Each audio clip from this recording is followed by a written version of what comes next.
Hi, I'm Mystery Shy, and I'm not a mad scientist, but I am a disappointed scientist.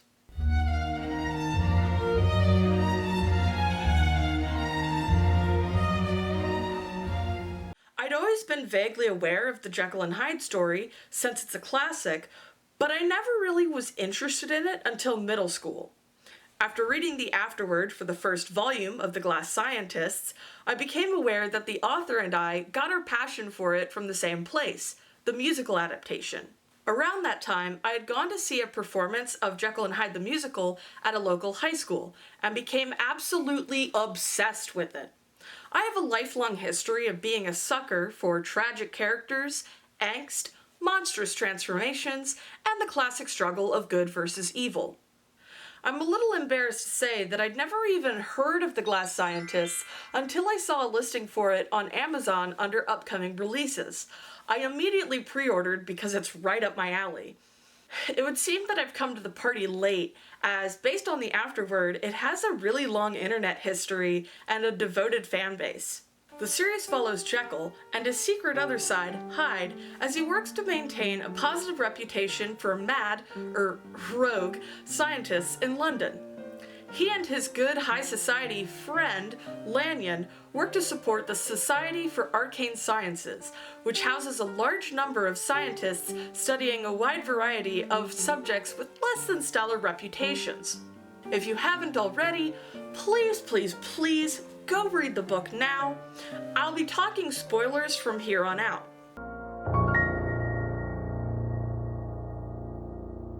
I feel like I need to state it right off the bat. The artwork is gorgeous. Every page is super colorful and dynamic, and obviously took several hours to make.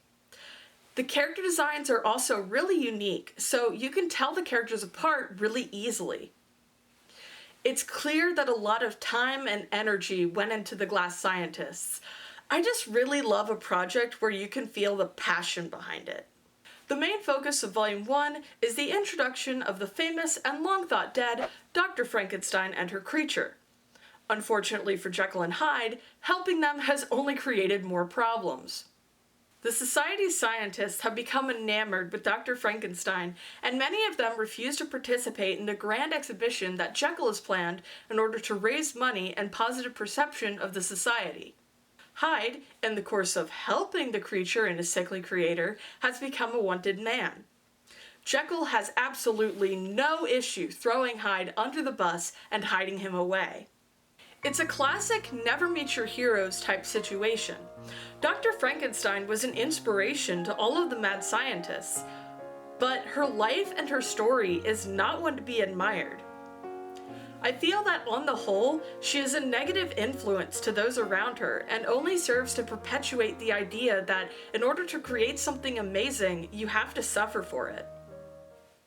I went into the book expecting to side with Jekyll, but sorry guys, I love Hyde so much.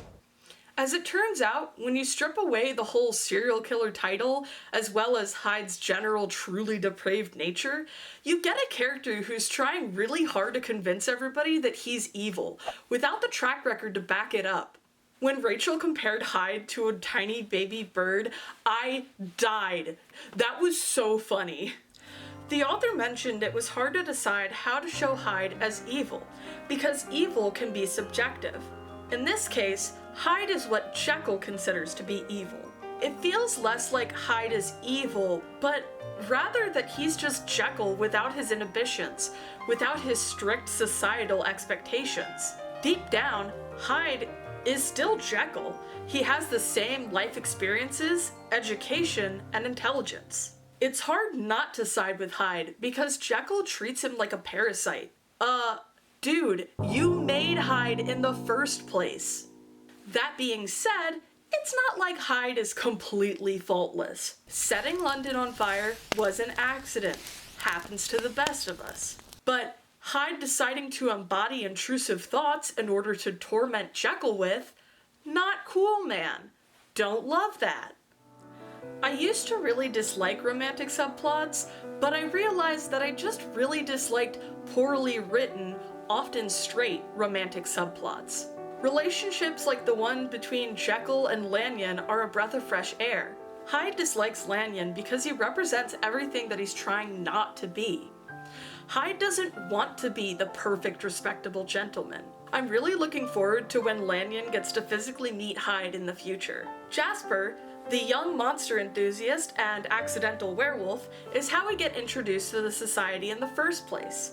He has his own budding romance with Miss Rachel, the cook and day manager, and the two of them are so cute together, it's absurd. This series is exactly the kind of work that I aspire to create. The Glass Scientist is definitely going to be a favorite for me and go alongside other favorites on my shelf. Volume 2 comes out on September 24th, and you already know I'm going to be counting down the days. I think I left a Bunsen burner on. I'm gonna go.